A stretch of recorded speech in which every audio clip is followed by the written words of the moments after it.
Welcome. Thank you for joining us for episode 2 of Unlocking Opportunities. We're talking today all around the curriculum and assessment review. My name is Gavin. I'm the CEO and founder of FE News, and Unlocking Opportunities is a partnership between FE News and NCFE. My co-host is Michael Lemin. I can't think of anyone better to be talking about curriculum and assessment review than Michael. And our guests we've got Dr. Rebecca Conway and Olly Newton. Michael, can I bring you into the studio like straight away? Let's just dive straight into this. So, curriculum assessment review. Why is that so important for the FE and skills sector, and why is it really good timing right now? Yeah, great to be here again, Gavin, and thanks for the kind introduction there. So, look, I think this is a really, really important review, and it's one that I'm very excited about.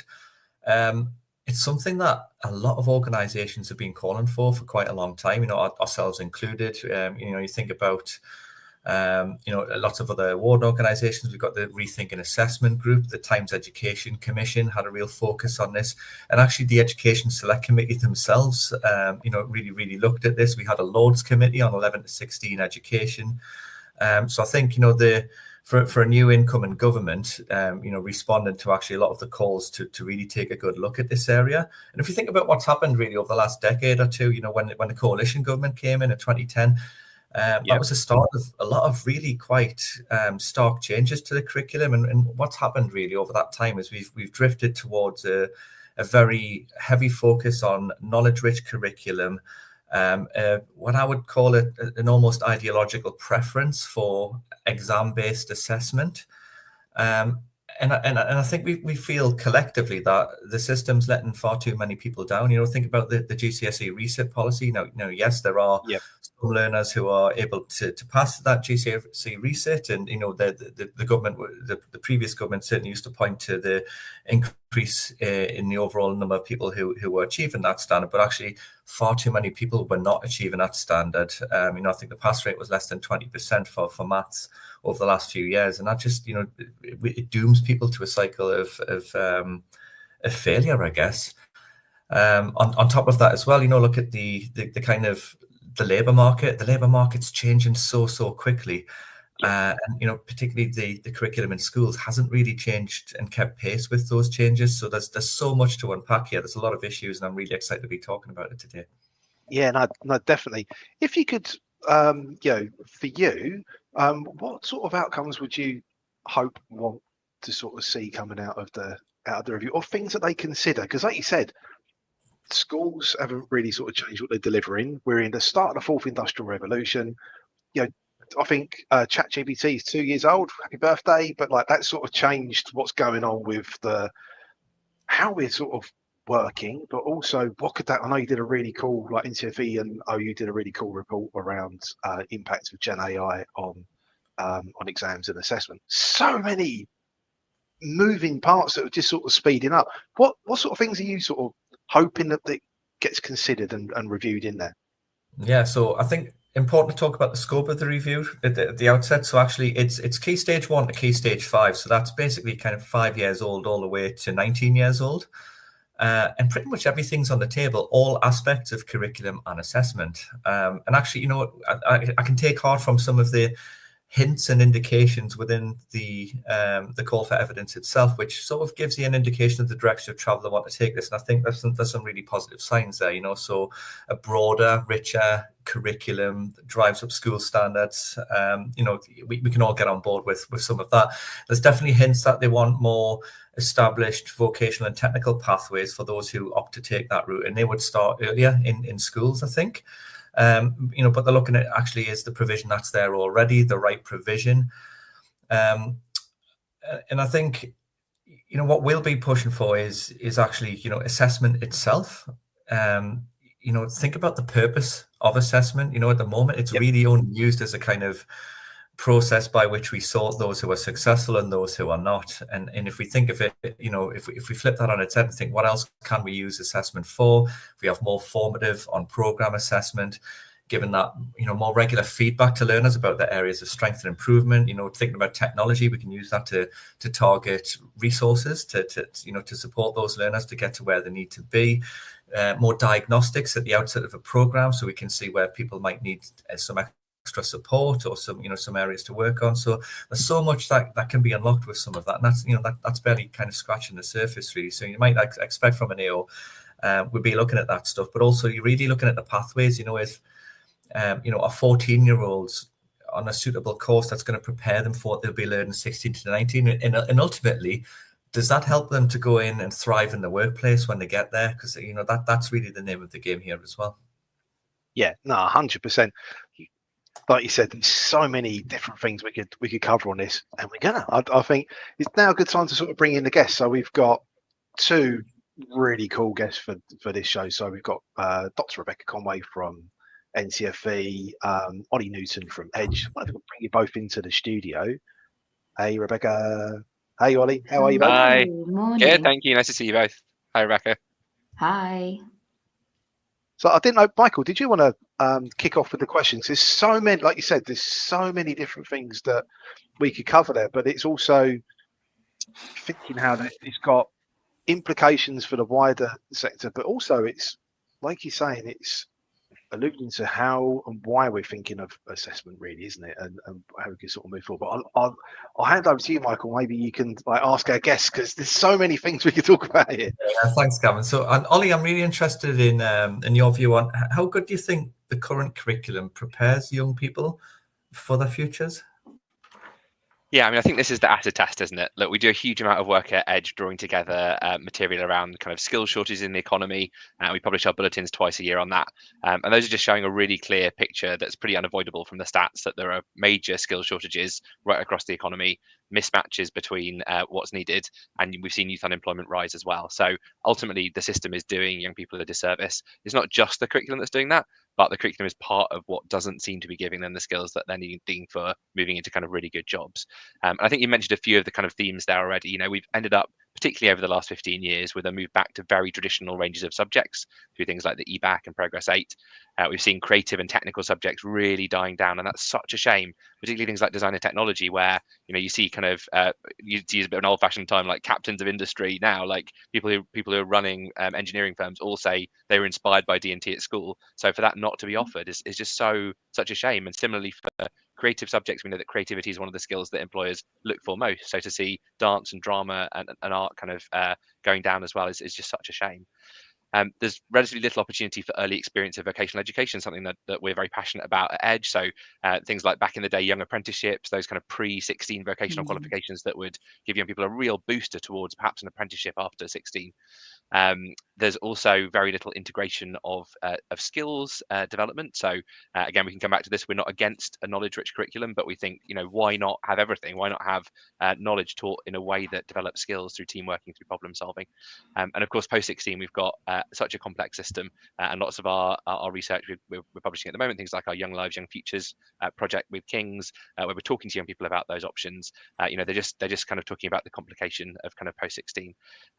One final thing I just think about is just the level of autonomy we give to teachers and to lecturers in the FE sector is very low in the UK, or in England rather, compared to some of the best performing systems. And I think, as well as thinking about, from a top down position, what should go in the curriculum, we should also think about like how much flexibility should we allow for skilled individual professionals to make sensible decisions about that for their students as well. Wow, lots to unpack there, Olly. I think the one I'm really kind of focused in on is the point about, it's not a zero-sum game. And I think a lot of people think it is. You can either do knowledge rich or you can teach skills, and that's not the case at all. So, given that the deadline is, I think it's a week on Friday, I'll be weaving that into our consultation response as well there. Yeah, no, definitely. Olly, that was covered so much of it. That was amazing. By the way, everyone, we're live. It's 10:09. So if you want to pop any questions in, we'll do our very best to answer those. If we can't answer them live on the show, we will come back to you and come with different expertise. But we've got a bunch of experts here. I don't think there's anything they can't answer today around curriculum and assessment review. Rebecca, in your opinion, obviously nothing's perfect, but what are some of the limitations that we can see in the current assessment system in England? And what would you hope to sort of change with that? Thanks, Gavin. So I think following up on what Michael said, really, and bits of what Olly said as well, I think we're really limited at the moment, aren't we? We've been kind of moving towards a more and more limited approach to assessment in the English system. So we've got a higher reliance on external examinations than ever, particularly for vocational quals. We're seeing in the specifications for some of the newer qualifications that there's like a 40% external exam minimum, for things that are actually quite vocational or technically focused. So I think that's a real barrier at the moment. We know that some learners really struggle with high stakes external exams, from a well-being perspective or, a neurodiversity perspective. So to me, that's a real issue. And I think we've got this real artificial divide between teaching and learning that isn't particularly useful. So we've got the idea of people sort of preparing for assessment and preparing for examinations rather than having, a really integrated learning and assessment system. If we have more formative assessment, if we use assessment information in like a really smart way, we can actually have a system that is fully integrated, and we can use assessment to inform learning and actually, take those high stakes sort of concerns away from learners as well. So they tackle every assessment, and don't feel kind of worried by it. They're kind of ready to go, and they can show us what they know and what they can do. Yeah. I think there's, I described it as an ideological thing earlier, but there seems to almost be a prevailing view, or there certainly has been over the last few years, that an exam-based assessment is the most valid and the most robust. And I think one of the things I hope comes from this review is that we're able to move away from that. Would you agree with that? Absolutely. Yeah. I mean, I think for me, it's all about getting back to basics, like what are we doing this for? Why are we doing the assessments? I think we've kind of fallen into a pattern of, okay, yeah, whack an exam on the end. But actually, we really need to think about, okay, what are these qualifications for? What do we need to know? And what's the best way for us to get that information? Yeah. So whether that's a high stakes written exam, like a GCSE A-level style exam, whether it's a professional discussion like they have in a lot of apprenticeships now, it's really about just making sure that the assessment method marries up with the purpose. Yeah, I think an example that was given to me a while ago was, if you want to find out how good a chef is, you get him to cook you a meal. But the way we've been doing it is to ask the chef to list where he buys the ingredients from, and then sit a 2-hour exam writing down the recipe. It's not necessarily the best way to assess the skills that person has. So I think Rebecca heard me use this example last time we were talking about this issue, but I was talking to an academic recently who does comparative work around computer science, who was saying, as far as he can find out, England is the only country in the world that assesses computer coding through a written exam. So rather than just coding something and showing that you can code it, you're writing about how you would code it, which, just any layperson is just like, why are we doing that? Exactly, and that's not how we assess. That's not the way that those skills are kind of operationalized. Anyway, software developers, they grab bits of code from the internet, they adapt people's code, they pull things together. That way of working just isn't mirrored in the way that it's assessed. Yeah. So building on all of that, what would you like to see being considered as part of the review? Do you think it's time for kind of radical change, or do you think what we need is a bit more kind of evolution rather than revolution here? Do you want to go first, Olly? I'm happy to. So this is really fresh in my mind, and I feel old. But we had a really good lunch yesterday with a previous permanent secretary of the Department of Education. We were talking about comparing the way that the Labour government started in 1997 when Tony Blair arrived, and the way that the current government has started, in a very kind of supportive, constructive way.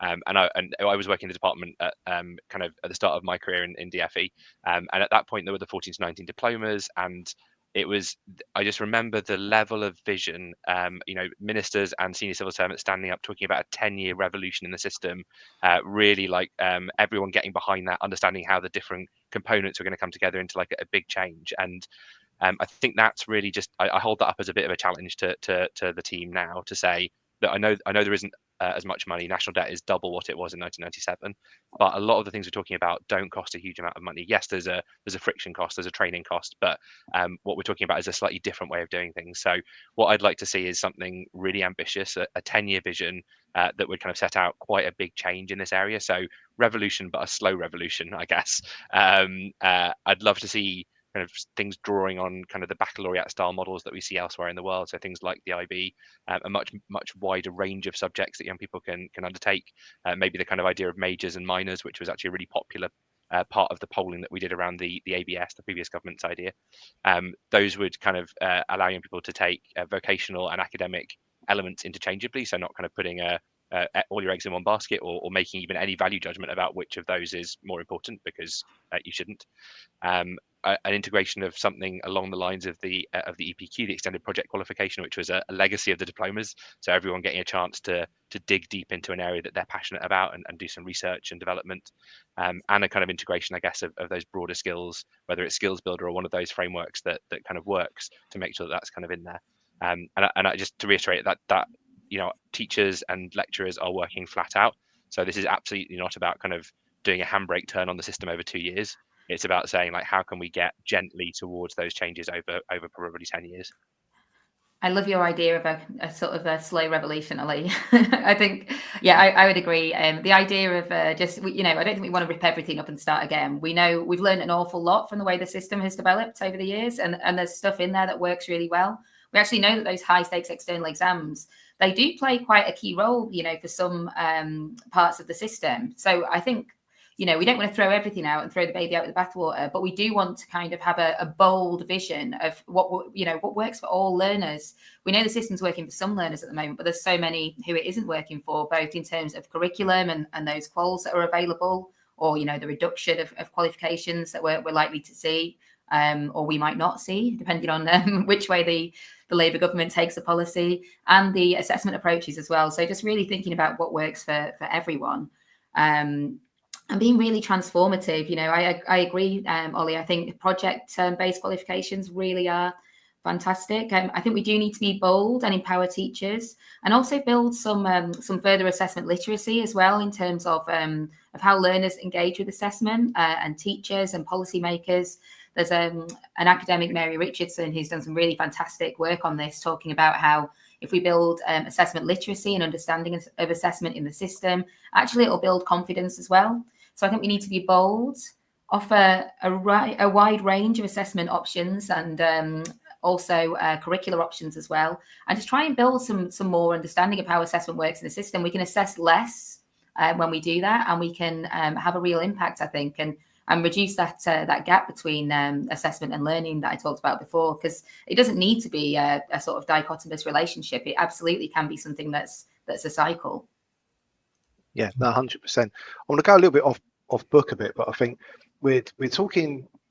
You've mentioned, Olly, over time, all of those different qualifications that we're looking at, but there's, it's coming up again and being used much more around, currency in qualification, value of qualifications. There's time in redeveloping and retweaking stuff as well, isn't there? And there's a fatigue with people being like, sort of, we're going this way, now we're going that way, no, we're going this way. How can we ensure that, one, learners, employers, parents, but also those that are delivering, educators like ITPs, colleges, schools, awarding organisations, how can we ensure that if we do massive evolution or revolution, that we can build a sort of a brand, like there's a value behind qualifications? How can we ensure that continues? Because there's been times when there's been new qualification launches, but it seems like the communication sort of idea around it and the branding hasn't been pushed really hard, or it's already been launched and then it sort of happens. That must be really frustrating for all the organisations that have put all that effort in before it. How can we ensure that there is value in what sort of is being delivered, that it is really treasured, that you've not just got a certificate or you've not just got a digital sort of credential, that it's valued? How can we learn from those things that we've been through over the past? Olly, you was like, you're talking about Labour, like sort of late 90s. What can we learn now when we're sort of coming into this new 5-year period with Labour? What can we learn from all of that?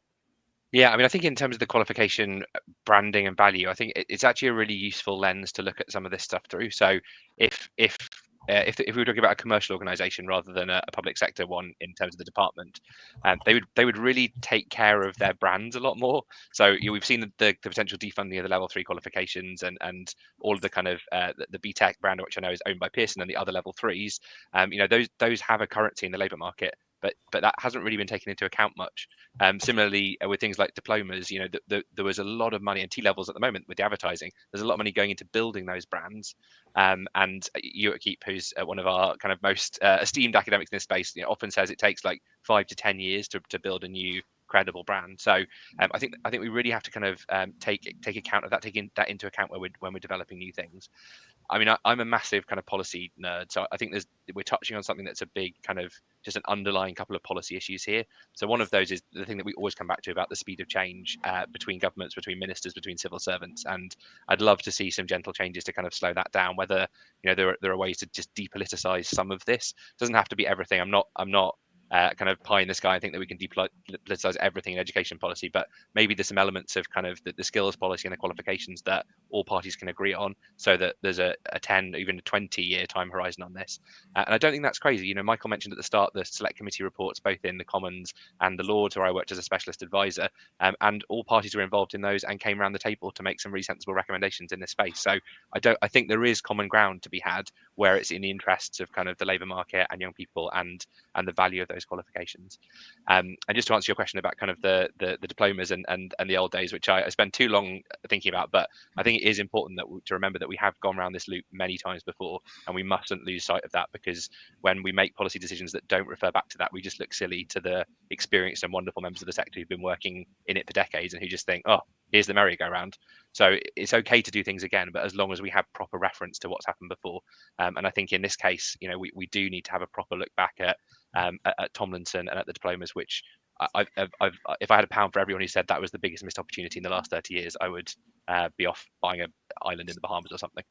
I think it's important as well to just really reflect on where teachers come into this. I'm really heartened by the fact that the curriculum and assessment review has sought to include educators and actually I think they've done a really good 360 advertising campaign to try and get people engaged with the consultation, try and get a really diverse range of views, because I think some of the policy changes that we've seen in recent years linked to assessment and curriculum have been too top down. So, really understanding what educators want. Those are the people who work with these students every single day. I think we can learn a lot from Wales, actually, in the recent extensive consultation process they've had around the curriculum and assessment for their new education system. And they actually decided to keep the GCSE brand because they felt that it had currency, because they spoke to parents, they spoke to teachers, they spoke to learners. So I think we really do need to, hear from everyone in the system about what they want and what they think will work, rather than trying to create something from the top down.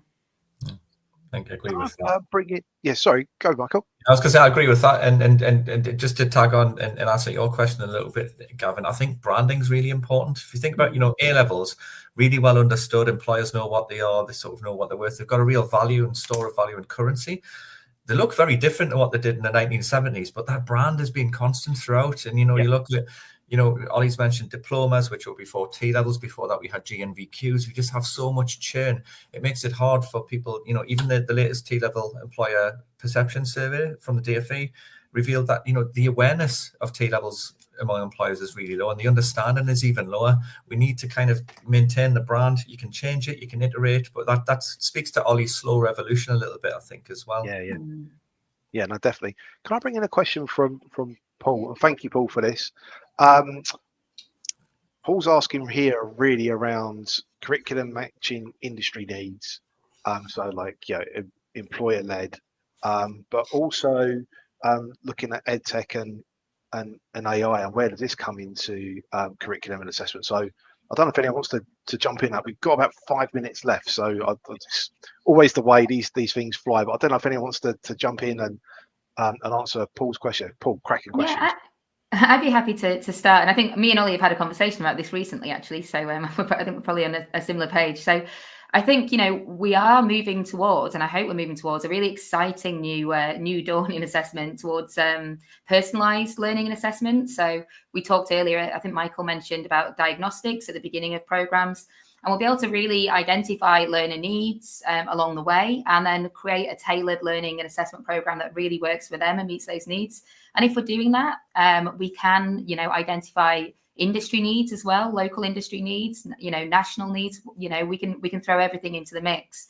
And I think the mention of EdTech in that question from Paul was really important, because it's technology that allows us to do this. So we're already seeing adaptive testing in Wales and Scotland. So it is in the UK market already. And we can do that formally, as they're doing, where you sit all your learners behind a computer in an exam hall type situation, or we can do it more informally. So Olly was telling me recently about his adventures on Duolingo learning Dutch. So, that's adaptive testing as well. That's a personalized learning program that's adaptive. So I would like us to see that. I think it's really important to bear in mind, though, that we need to make sure that we do follow the learner's normal way of working in terms of how we're assessing as well. So assessment should follow what's happening in the classroom really closely. We want to avoid that disconnect and that mismatch. And just to add, I completely agree with everything Rebecca said. Just to add to the point about pedagogy, I guess, I feel like, as well as the technology angle, we should also be giving teachers much more power to use a range of different tools in their tool bag. So not just chalk and talk, getting the knowledge in for a written exam, but also project-based learning, also taking young people out to an employer, getting an employer to set a real challenge, a real problem, things that are going to develop those broader skills that we've talked about around team working and problem solving, but giving teachers the opportunity to teach in a variety of ways to kind of suit the material and suit their class. And just add to all of that, we need a really credible teacher recruitment and retention plan, particularly in some of those subjects where we do have skill shortages. When we think about engineering, digital, they get a lot more money working in industry than they do in the classroom. We need to have a strategy which can coax people into the classroom, whether that's through day release from work, whether it's we find the money to pay them more. But, you can put whatever you like on the curriculum. If you don't have the teachers there to teach it, it's going to be very, very hard to deliver that. Yeah, definitely, especially as things are going to be progressing as well. It's you want to make sure that that the question was asking around industry, making sure that we're creating people that have got relevant or buildable skills, isn't it, to better come into that. Really, we nearly done on time. I don't know, Michael, did you want to maybe look to wrap up or open up our if you could dream? Yeah, I'll ask you a question similar to the last one we asked last week. So assuming you're kind of Becky Francis and you're leading this review, you could pick one idea or policy change off the back of that to be adopted by the government. What would it be? And if you've got time, why? Okay, I'll jump in on that one. So, there are lots of things I'd suggest, but I think the one that is just an absolute banker is every young person gets an opportunity to take a project qualification. They're 20 years old. They've got a massive kind of evidence base. Universities like them, employers like them. They develop the skills that they need, so that there's not actually much development that's needed, just a kind of a wider access point. So that just feels like a no-brainer for that to be part of the kind of new curriculum. Yeah, good. Yeah.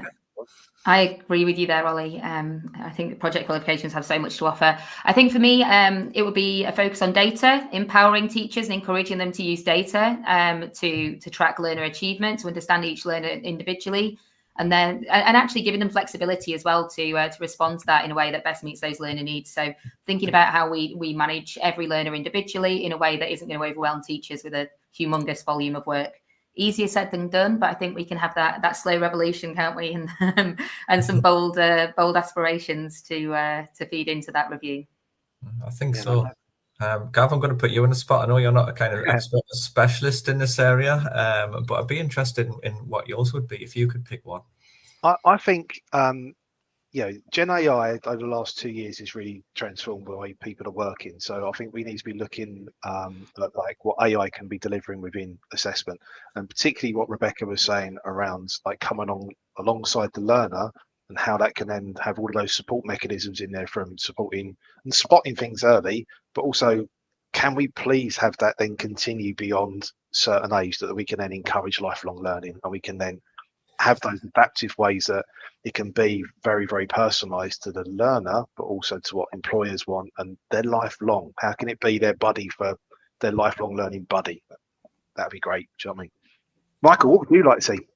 Oh God, I know we're a little short on time, so I'll go back to the start. A move away from really what are essentially transactional approaches to assessment to truly transformational. That purpose of assessment. Let's think about what this can do for the learner. Yeah, no, definitely. Time shot by us though. What a really, really, really cool show. Thank you so much, everyone, for joining us today. We're live again. We've got 6 episodes in the show. We're on 2. Next week's really important one. Actually, really links to what we're talking around assessment. We're looking at NEETs and youth employment. So that's 10 o'clock next Thursday. Thank you, everyone, for joining. What a really cool show. We could just go forever with that. And thank you for the questions. Thank you, everyone, for being involved. We will see you next Thursday at 10. And Michael, brilliant. Thank you. Rebecca, Ollie, thank you so much. And we'll see you next week. Thanks. Thank Bye, you. everyone. Thank you.